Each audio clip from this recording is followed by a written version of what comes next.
If you work as a manufacturing facilities engineer, installing a new piece of equipment can be as complex as the machinery itself. From prep work to alignment and testing, it's your team's job to put it all together.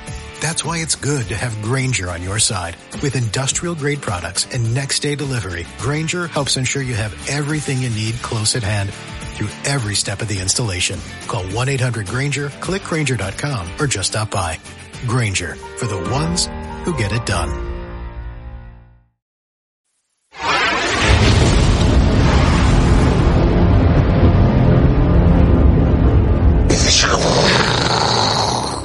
Si imaginas el futuro, también te tienes que imaginar su lado más oscuro. Si repasamos las teorías que nos llevarían a la destrucción, la sobrepoblación, el cambio climático o el calentamiento del planeta, quizás haya inteligencia artificial, pero se usará como un arma. La ciencia ficción sirve como metáfora para describir la falta de humanidad de los humanos. Para mí, una historia distópica es un aviso. ¿Te das cuenta de lo horrible que sería? No dejemos que suceda. No todos los avances se utilizarán para mejorar la sociedad. Es la naturaleza humana, hay personas malas en el mundo. La distopía de una persona puede ser la utopía de otra. La supervivencia puede ser una condena y no una bendición. Damn you all to hell!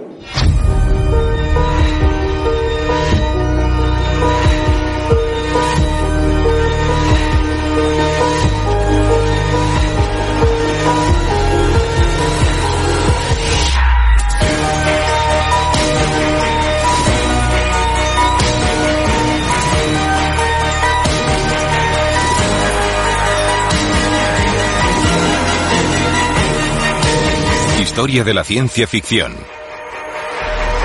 Futuros oscuros. ¿Por qué nos fascinan tanto estos futuros oscuros? Porque somos así en nuestra ira interna y social. Sí. Ya. Es la angustia que sentimos por el fin de la humanidad. Sí. Por la energía nuclear y los patógenos, etc. Todas esas cosas que venimos arrastrando en los últimos 50 o 60 años se manifiestan en estas fantasías posapocalípticas. Sí. Seguro que la gente que ve estas películas piensa que pertenecen al 10% que sobrevivirían y no al 90% restante. Totalmente. Y que tendrán un apartamento en Manhattan con una puerta de acero. Ya. Bueno, hay que matar unos cuantos vampiros, pero no se está mal. Para nada, simplifica el modo de vida. Al fin y al cabo es la magia de cazar para sobrevivir. Es la fantasía definitiva del siglo XX de un mundo posapocalíptico. Estarías tú mismo, tu coche y tu arma.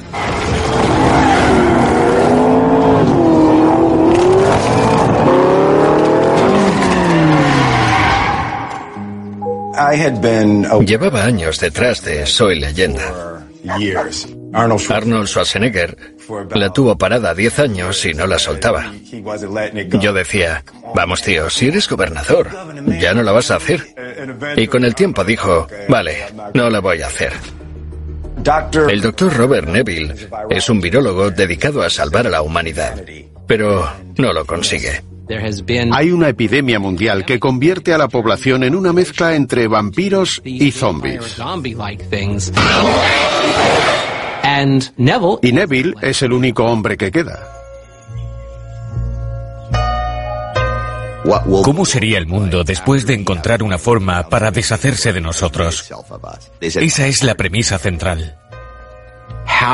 ¿Cómo sobrevive un hombre que lo ha perdido todo y solo ve pasar los días? Ser la última persona viva en la Tierra habla del concepto de soledad existencial, de una realidad horrible para el ser humano, de nacer y morir solos. A veces la supervivencia puede ser una condena y no una bendición. Parte de su belleza es que así es como muchos nos sentimos en la vida real.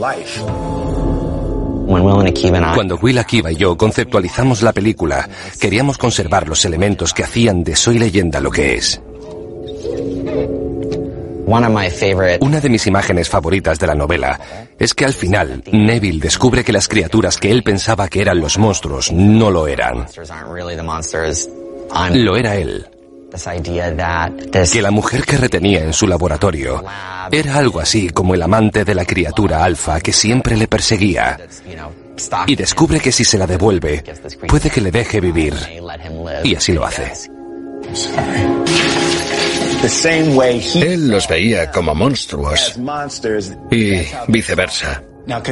Como concepto, es espectacular. Es la verdad subyacente en todos los conflictos. Pero el público casi nos abuchea. Estuvimos a esto. Así que lo rehicimos. Y al final se sacrifica para salvar la cura. Esa es la diferencia entre la ciencia ficción de novela y la ciencia ficción de cine. El género cambia cuando añades imágenes. Soy Leyenda es una novela publicada en 1954 y no solo es la historia de apocalipsis por enfermedad más importante, sino que además es la que goza de mayor repercusión. Se ha adaptado muchas veces. La primera fue a principios de los 60 con Vincent Price. Y luego, en los 70, tuvimos una versión muy popular llamada El último hombre vivo. Si te fijas en el apocalipsis de la ciencia ficción, va por rachas. En los 70 hubo una oleada de pensamiento apocalíptico. Claro, pero ya venía de los 60. Fue como un despertar de la conciencia humana. Era obvio que se manifestaría de esa manera. Después del 11 de septiembre resurgió de manera casi inmediata. Cierto. Obras como Soy Leyenda, toda esa oleada. Claro. De pura preocupación. De nuevo ese pensamiento de los 70 de a lo mejor nos cargamos todo esto. Me fascina la manera en la que la ciencia ficción manifiesta nuestras angustias, nuestros sueños y nuestras pesadillas. Toda generación tiene su propia versión del apocalipsis. Un suceso horrible que aniquila a casi todo el mundo a la vez. Y el apocalipsis es un tema recurrente en la ciencia ficción, y siempre lo será. Nos interesa porque creemos que es una cuenta atrás, que va a producirse en cualquier momento. Los escritores y cineastas de ciencia ficción nos han dado alas al iluminar por nosotros las oscuras posibilidades que cada día son más reales. Para mí, uno de los finales más impactantes, apabullantes y desagradables es el del planeta de los simios. El libro en el que está basada la película, de Pierre Boulle, es solo una visión de otro planeta. Pero nos deja este aclamado final que nos pone el corazón en un puño en un segundo, cuando descubrimos que no han viajado a otro planeta. Sin saberlo, han viajado al futuro en la Tierra.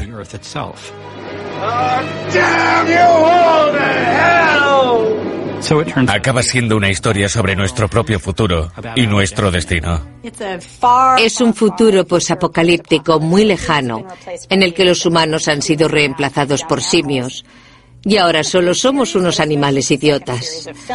En la primera saga, pero sobre todo en la segunda saga de películas, descubrimos que la derrota de la humanidad no la causa una lluvia de armas nucleares ni una pandemia de zombies. En realidad es una mezcla de diferentes factores.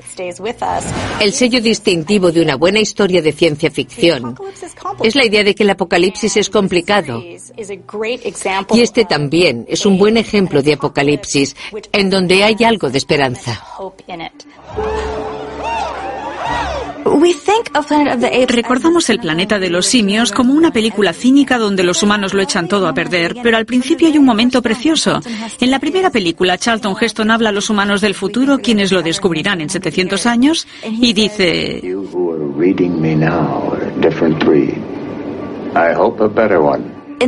ese optimismo me emociona.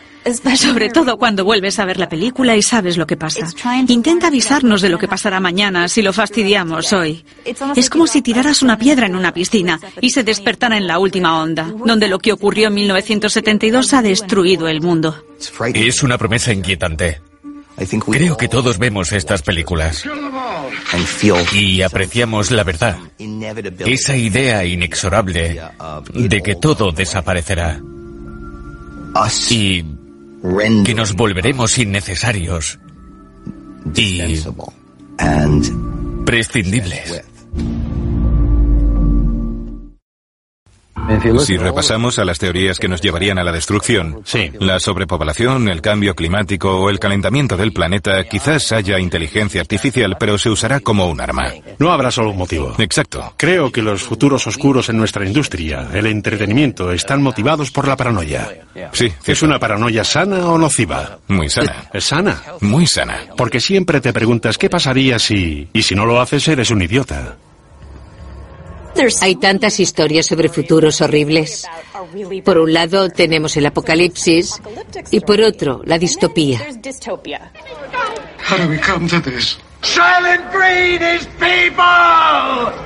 La distopía se produce cuando algo sale mal y las cosas no mejoran. Es una mirada al futuro de lo peor que podría pasarle a la sociedad. Normalmente, algo que el humano se hace a sí mismo. Primrose Everdeen.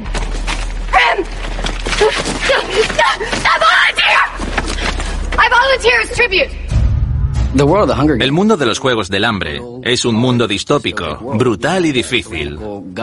Hay un gobierno tiránico que cada año coge a niños y los hacen luchar hasta la muerte.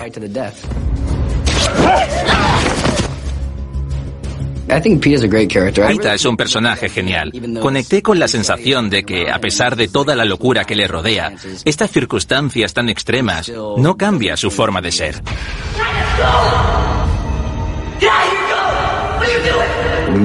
Cuando el entretenimiento se convierte en un espectáculo tan oscuro, se puede usar como herramienta de opresión.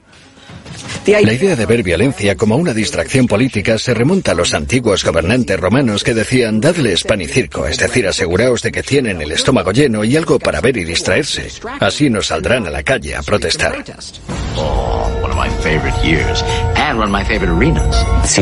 Susan Collins contó que se le ocurrió la idea del libro haciendo zapping durante la guerra de Irak. En un canal veías reportajes e imágenes en vivo y al pasar un par de canales veías en otro canal un reality de esos donde los jóvenes se pelean y se le ocurrió unir estas dos realidades. Los Juegos del Hambre da en el clavo de las cosas que nos preocupan hoy en día. La telerrealidad es más cruel que el entretenimiento, pero no nos damos cuenta. El concepto de cultura controlada nace de la novela de George Orwell, 1984. El libro y la película de 1984 son impresionantes. Desde que se publicó, su visión del futuro se ha utilizado para describir la época en la que vivimos. Con el auge del fascismo y del uso de tecnologías en la guerra, de repente la ciencia ficción pasó de tener futuros optimistas a futuros en los que nadie querría vivir. Orwell actualizó el totalitarismo a la era mediática. Las telepantallas y el Gran Hermano nos enseñan cómo la vigilancia formaría parte de una red tecnológica.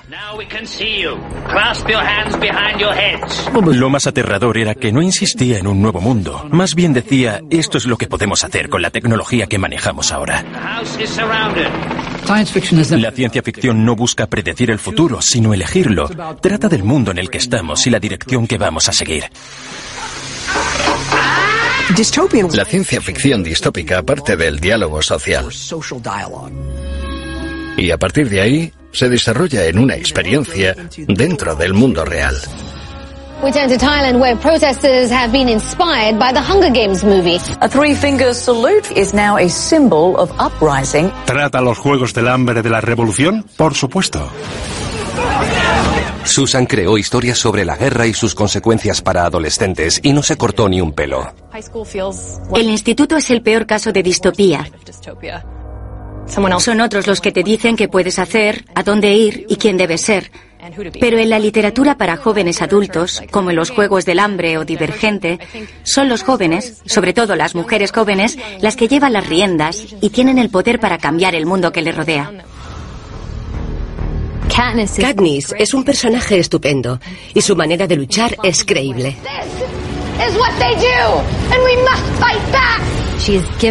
Posee habilidades que le permiten derribar a un monstruo con forma de sociedad, que es superior a ella. Los Juegos del Hambre no termina con un lacito que augura un mundo mejor donde todos son felices.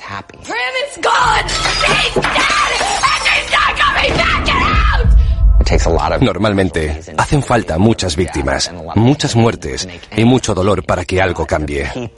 Aunque la gente que quede seguirá estando dolida porque esas cicatrices no desaparecen con el tiempo. I don't think the human mind is meant to exist in two different dimensions. It's very confusing. You don't know what's real and what's not. But you know what's real now.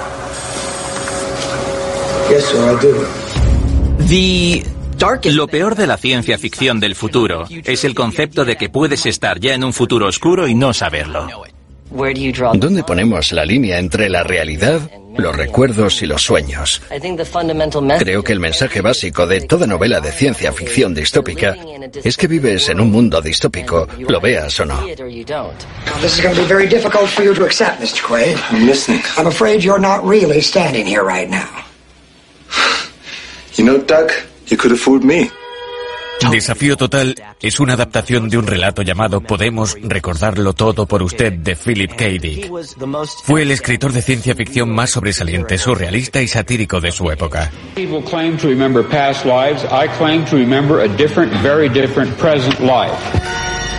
Se hicieron varias adaptaciones en Hollywood de sus historias. Una y otra vez, lleva a los personajes a lo que luego se conoce como universo construido, engañando a la gente que vive en él y que piensa que es real.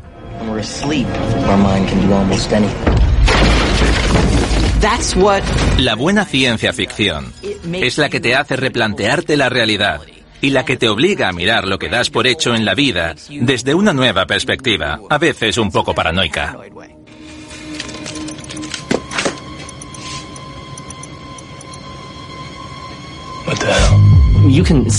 Las ideas de Philip K. Dick aparecen en películas como Matrix. Esa sensación de paranoia de que no hay una verdad terrenal a la que agarrarse. You take the blue pill, you wake up in your bed and believe whatever you want to believe. You take the red pill, and I show you how deep the rabbit hole goes. Las hermanas Wachowski me dieron el guión y lo leí. La idea de que la realidad no es real. Lo que mola de Matrix es que ves lo que viene después. La esclavitud de los humanos para dar vida a las máquinas.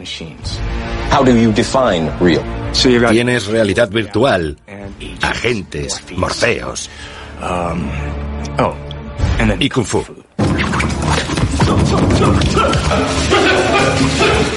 Lawrence Fishburne y yo ensayamos la escena del dojo durante 7 u 8 meses. Fue muy emocionante estar allí y terminarla. Porque puedes entrenar, pero luego viene el momento de la verdad. Alguien dice acción y vamos, ¿no?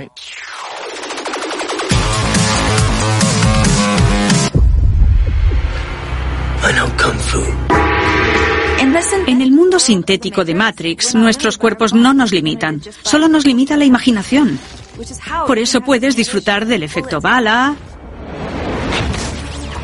Lo más interesante de Matrix es que usaba efectos especiales de forma inherente a la narrativa. Que exista el efecto bala en Matrix es el mejor ejemplo para ver que no es la realidad. Cuando estás en Matrix, puedes hacer cosas que no podrías hacer en el mundo real. La primera vez que sale Trinity saltando con la pose de grulla era algo nunca visto antes. Era una tecnología inventada de forma muy efectiva para la película. Y más adelante, a medida que aparece el efecto bala, se convierte en el rasgo diferenciador que nos dice que estamos en Matrix y no en el apocalipsis distópico en el que existimos.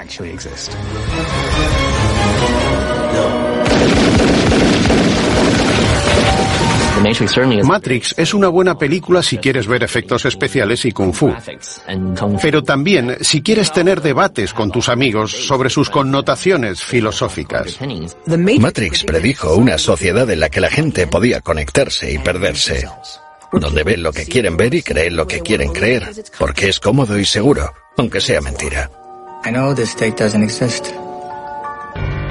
I know that when I put it in my mouth, the Matrix is telling my brain that it is juicy and delicious. Decir quiero comerme un filete o prefiero seguir dormido son opciones muy atractivas, ¿no? I don't want to remember nothing. Nothing. Matrix es pura ciencia ficción, porque incluye el gran momento de la decisión personal. ¿Nos conectamos y somos solo un engranaje más sin conciencia? ¿O nos desconectamos y elegimos vivir en un mundo frío, oscuro, complicado, difícil y real?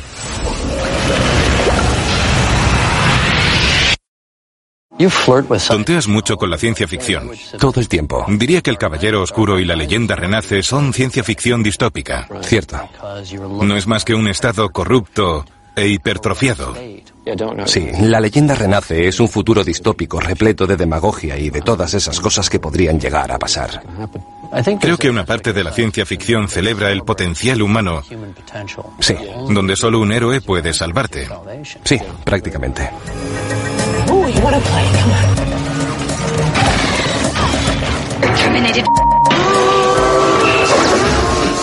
La función de los héroes en los futuros más oscuros es derrotar a las fuerzas que han hecho posible esa distopía. La ficción distópica a menudo considera lo lejos que puede llegar una persona para cambiar el mundo y luchar contra un sistema que se ha vuelto opresivo y corrupto. Drop the gun, you are under arrest. Thank you for your cooperation. Robocop es un policía que es mitad humano, mitad máquina. Es un buen hombre que sabe que hay malas personas y que hay que detenerlas.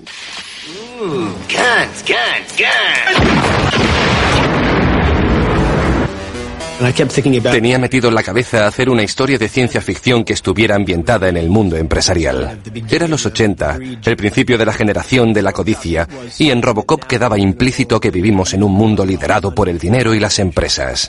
Pensé que deberíamos hacer una película donde fuera inevitable, pero donde quizás se pudiera evitar. Robocop cree que va a atrapar a un villano, pero resulta que ese villano es mucho mayor que él. Es el sistema. Ese es el poder de la ciencia ficción. Nos podemos sentar y pensar en estos temas tan importantes mientras vemos robots disparando a gente en los genitales. Your move, creep. La violencia de Robocop es sorprendente. Demuestra lo que es la distopía, y es algo horrible que asola el mundo y que nos ha arrastrado a esto. Siempre me sorprende que la gente pregunte ¿por qué hay tanta violencia en tus películas? Mi respuesta es porque no hay violencia en las tuyas. La violencia es inherente al universo. Y para mí es algo que entendí desde el punto de vista religioso. Pensé que la muerte de Murphy debía ser una crucifixión o algo que diera miedo. Por eso debía ser muy violenta. Creo que funcionó muy bien. Y poco a poco hay unos movimientos electrónicos y empieza a reconocer cosas. Y luego la resurrección. Veo la belleza de esa historia y quería que saliera en la película. Y de repente se me ocurrió que caminase sobre el agua. Así me imaginaba yo a Robocop, como el Jesús americano. Robocop es una sátira política, y darnos cuenta de que es una alegoría de Jesucristo nos demuestra que nos aferramos al significado cultural de que existen salvadores que sacrifican todo para ayudarnos. La ciencia ficción nos muestra un futuro horrible y distópico, pero hallamos esperanza en los héroes de la historia. Mad Max, el desagradable antihéroe. Mad Max fue como escuchar una canción y decir, madre mía, ¿de dónde ha salido? El director George Miller se crió en Australia. De adolescente vio a muchos de sus amigos morir en accidentes de tráfico. Con los años se hizo médico y vio muchos cadáveres que llegaban mutilados por la carretera. Por eso, cuando se hizo cineasta, la idea de contar historias de la vida y la muerte en la carretera le salió natural. En la primera peli, la sociedad está al borde de la destrucción. Y a medida que pasan los minutos, Max, que era policía, se vuelve loco intentando atrapar a los criminales. Y al final pierde a su familia. Después, en la segunda película, El guerrero de la carretera, vemos que se ha producido una guerra nuclear y la gasolina ahora escasea. Y eso nos lleva hasta un páramo posapocalíptico por el que viaja Max. Mad Max puede salvar la situación, pero el mundo solo va de mal en peor, en peor, en peor. Hay varias películas sobre las que pivota la cultura, y El guerrero de la carretera es una de ellas. Como dijo el escritor de ciencia ficción, J.G. Ballard, es la Capilla Sixtina del punk.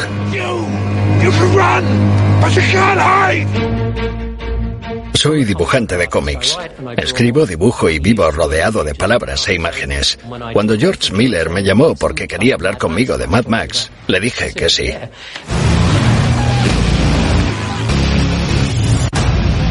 En la cuarta película de Mad Max, Furia en la carretera, tuvimos que hacer bocetos de todo lo que aparecía luego en la pantalla. Al final hicimos como unos 4.000 dibujos. Creo que también cambiamos el mito del héroe.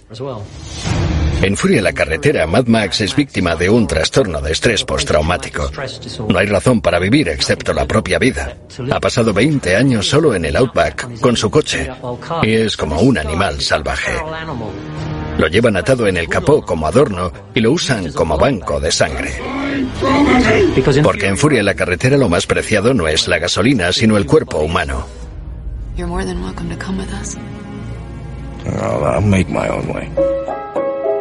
Es como si en la saga de Mad Max, después de la primera película, ya no se viera a sí mismo como un héroe. No es su mundo. Por eso son mujeres como Furiosa las que deben trabajar para que sea un lugar mejor. What about you? Furiosa es el personaje de George. George decía que iba a hacer a una guerrera de la carretera que sería un referente de nuestros tiempos. Aunque es una película de Mad Max, se da el lujo de crear a esta heroína, que casi roba el papel protagonista. Furiosa es una heroína más convincente que Max. Comprendemos mucho mejor su historia y sus motivaciones. Tiene que proteger a las mujeres que intentan escapar de un esclavista terrorífico y cruel.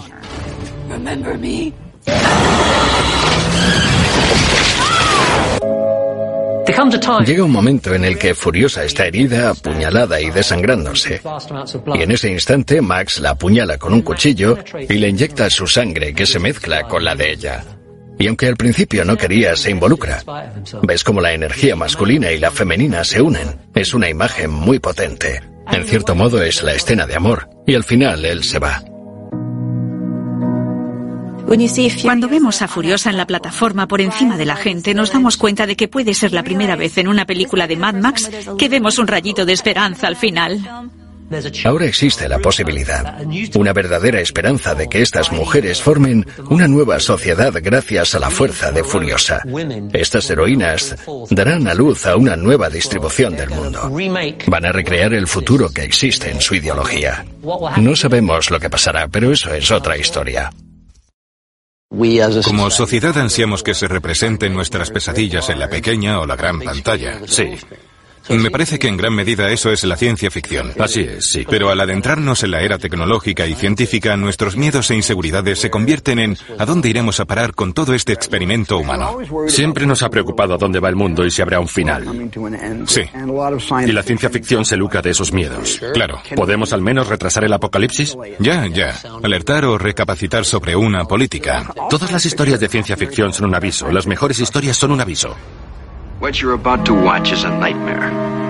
It is not meant to be prophetic, it need not happen. But in this place, in this moment, it does happen. This is the Twilight Zone. La Dimensión Desconocida fue la primera gran serie de ciencia ficción de la televisión. Punto.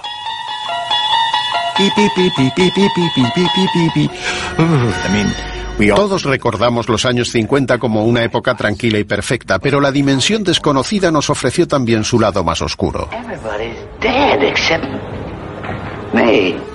Siempre había un giro inesperado y me encantaba. Me encantaba esa desgarradora ironía. Tiene todo el tiempo del mundo para leer, pero se le han roto las gafas.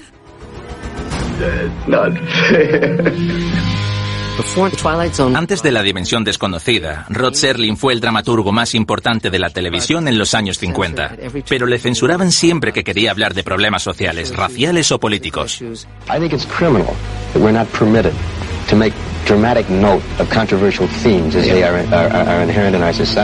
Esa insatisfacción o frustración hizo que Rod Serling creara una serie en la que pudiera hablar sobre estos temas de una forma a la que la censura y los patrocinadores no pudieran oponerse. Yo creo que una historia distópica es un aviso. Es una vía para poder levantar la mano y decir, parece que si vamos en esta dirección no acabaremos muy bien. Quizás deberíamos hacer ahora algo al respecto. You're all desperate to point some kind of a finger at a neighbor. But believe me, friends, the only thing that's going to happen is that we're going to eat each other up alive. Siempre que lees o ves una historia distópica piensas, bueno, eso ya está superado, no puede pasar. Y de repente nos golpea la realidad política o los problemas y nos damos cuenta de que estamos cegados. My name is Alfred. I had another name, but it's forbidden now. So many things are forbidden now. En el cuento de la criada, nos adentramos en un futuro en el que los hombres son gobernantes absolutistas y las mujeres están discriminadas. Es un régimen religioso muy arcaico. Tienen que llevar una ropa especial, no hay etiquetas escritas en los supermercados. Es como una ciudad alienígena, como otro mundo. Sin embargo, hay elementos que nos recuerdan que no es así, que es Boston, pero es un Boston muy diferente.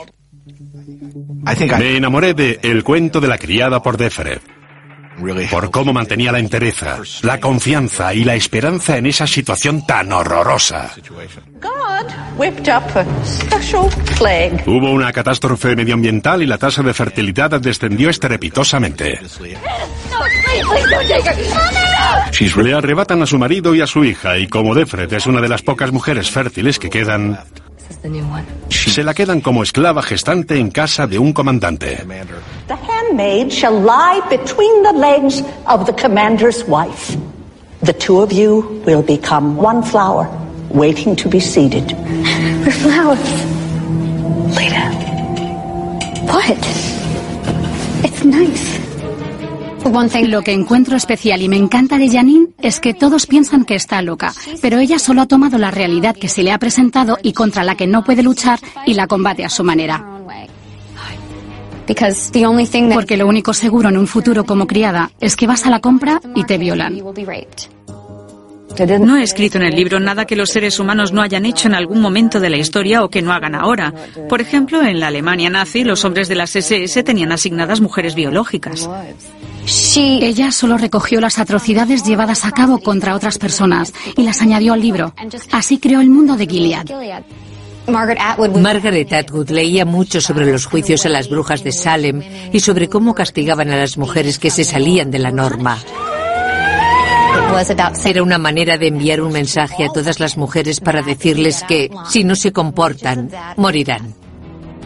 La revolución iraní sirvió de analogía para Margaret. Fue una revuelta religiosa. Un día las mujeres llevaban minifalda y al día siguiente se las echaba de la universidad. Todo en 24 horas. Ladies, you can't work here anymore. It's the law now.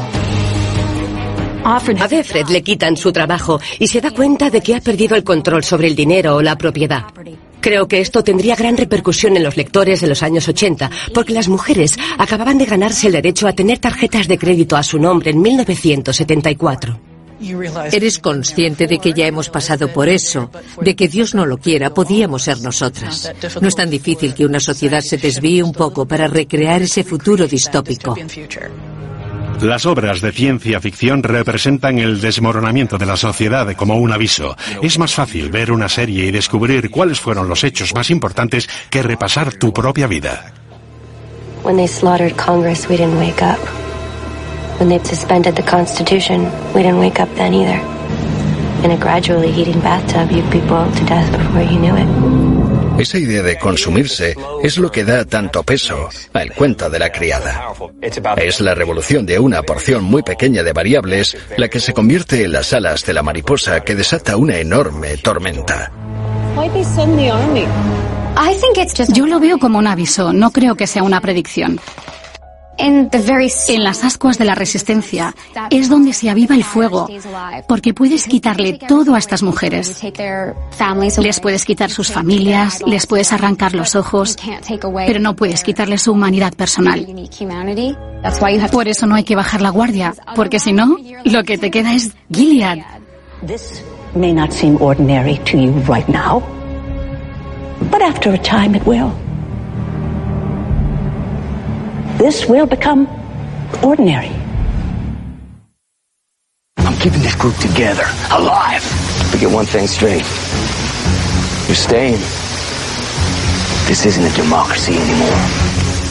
Los relatos posapocalípticos van sobre volver a empezar y quizá crear un mundo mejor si se puede. ¿Podemos rehacer una sociedad tras un apocalipsis? No vas a tener televisión a color de un día para otro, pero la respuesta que da The Walking Dead es ojalá.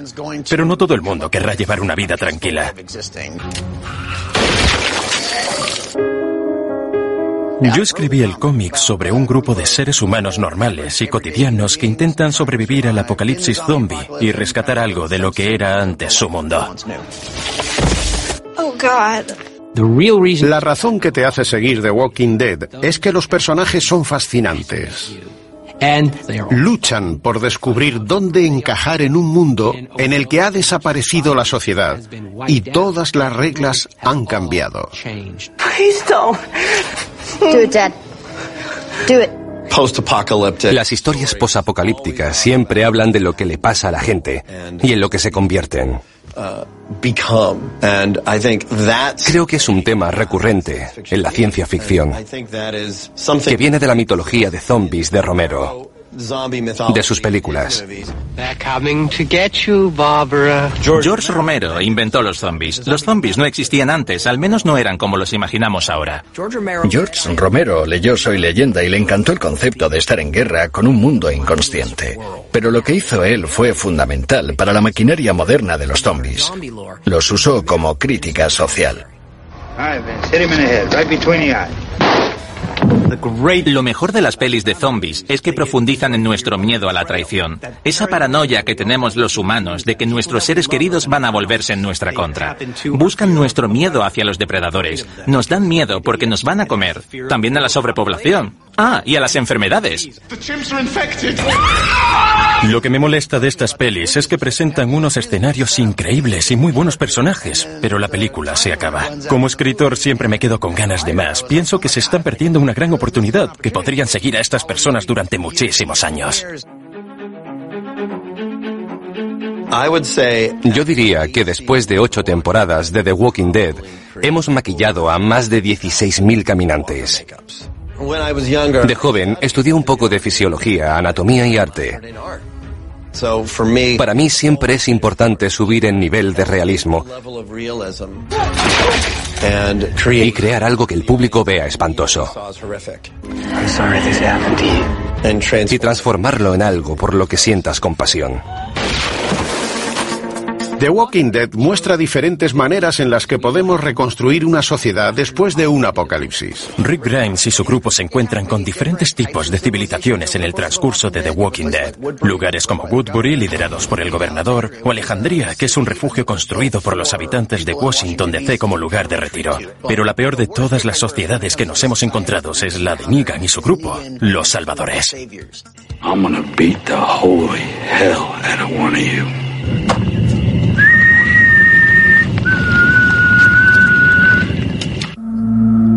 Como escritor, a veces me preocupa que la gente piense, el tío ese se lo está pasando bien. Es cruel, solo le gusta matar a la gente, se los carga a todos. Para mí no es tan fácil. I need you to know me. Cuando muere un personaje me enfado tanto como el público. A veces lloro cuando lo escribo. Lo digo totalmente en serio. A veces se me hace cuesta arriba. Tiene que haber personas que den equilibrio moral. Si no, todo sería caótico. Es un grupo de personas en las que puedes confiar para crear un futuro mejor. Todo lo que quieren es crear una nueva sociedad. Que haya algo después. We have to keep our faith in each other. If we can hold on to that with everything we have, the future is ours. The Walking Dead capta esos pedacitos asombrosos de la naturaleza humana en sus mejores y sus peores momentos, cuando nos ponen a prueba y puede que nunca encuentres redención y que estés por encima del perdón. Pero otros personajes sí que se redimen de alguna forma. Se trata de regresar de la oscuridad y encontrar la forma de colaborar para salir del bache y construir una civilización. Por eso, con una línea temporal suficientemente larga, es una historia edificante sobre personas que han pasado lo peor y se han convertido en la mejor versión de ellas mismas. Por eso siempre la he visto como un relato optimista. La ciencia ficción habla sobre la condición humana. Es absurdo hablar del bien contra el mal. Para mí es más competitividad y agresividad contra compasión y empatía. Somos ambas cosas. Sí, la naturaleza se ha decantado por las dos, porque somos animales sociales. No podemos sobrevivir sin cuidar de nuestros hijos o sin aprender a cazar. Ya, y todas esas cosas que damos y compartimos entre nosotros. Y somos empáticos, conscientes y muy compasivos, aunque no lo demostremos en nuestra vida. O la gente no nos vea así. Todo el mundo tiene esa capacidad. Ya. Esa capacidad es la que siempre nos salvará de caer en el abismo.